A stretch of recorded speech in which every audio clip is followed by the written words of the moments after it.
భర్తను హత్య చేసి ప్రమాదంలో చనిపోయాడని నమ్మించే ప్రయత్నం చేసింది ఓ ఇల్లాలు. ఈ దారుణ ఘటన నెల్లూరులోని సెట్టిగుంట రోడ్లో జరిగింది. సెట్టిగుంట రోడ్డుకు చెందిన శ్రీనివాస్ కుమార్ కు చీమకుర్తికి చెందిన లక్ష్మీ ప్రసన్నతో వివాహమైంది.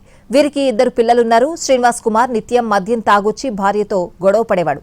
ఈ విషయంపై వీరిద్దరి మధ్య తరచూ గొడవలు జరిగేవి. గత రాత్రి కూడా శ్రీనివాస్ కుమార్ మద్యం తాగి రావడంతో ఇద్దరి మధ్య ఘర్షణ చోటు చేసుకుంది.